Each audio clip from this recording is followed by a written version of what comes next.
एक मोठी बातमी समोर येते। राज्यातील 3 प्रभागामधील निवडणूक थांबवण्याचे आदेश देण्यात आलेत। नगरसेवक पदासाठी अर्ज भरलेल्या उमेदवाराचा मृत्यू झाल्याची माहिती अर्ज भरलेल्या उमेदवारांचा मृत्यू झाल्याने निवडणूक आयोगाने हा निर्णय घेतलाय। पिंपळनेर मधील प्रभाग क्रमांक 2, मनमाड मधील प्रभाग क्रमांक 10 मध्ये खरं तर ही स्थगिती आता पाहायला मिळते। तर गेवराई मधील प्रभाग क्रमांक 11 मधील निवडणूक स्थगित झाल्याची माहिती अध्यक्षपदाच्या निवडणुकीत मात्र कुठलीही स्थगिती नसल्याचे देखील स्पष्ट करण्यात आले।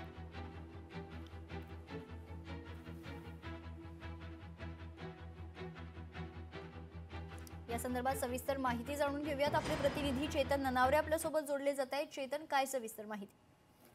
निश्चित मेघना, धुळे जिल्ह्यातील पिंपळनेर मधील पाथरे कुसुमबाई या उमेदवाराचा मृत्यू झालेला होता। तर नाशिक मधील मनमाड मध्ये असलेल्या नगर परिषदेमध्ये नितीन वाघमारे या उमेदवाराचा मृत्यू झाला होता। तर बीडच्या गेवराई मध्ये देखील आपण पाहत आहोत की सलीम फारुकी यांचा मृत्यू झाला होता। या 3 प्रभागांमध्ये उमेदवारी अर्ज भरल्यानंतर संबंधित उमेदवारांचा मृत्यू झाल्यामुळे आता निवडणूक आयोगाने या प्रकरणाची गंभीर दखल घेत या 3ही प्रभागांमधील ज्या सदस्यपदाच्या निवडणुका आहेत त्यांना तुर्तास स्थगिती दिली आहे। मात्र नगर परिषद असेल किंवा नगर पंचायत असेल त्यांच्या अध्यक्षपदाच्या कुठल्याही प्रकारच्या निवडणुकीला स्थगिती दिलेली नाहीये। त्यामुळे या 3 प्रभागांमध्ये लवकरच नव्याने वेळापत्रक जारी करून पुन्हा निवडणूक घेण्याचे आदेश आहेत ते आयोगाकडून देण्यात आलेले आहेत।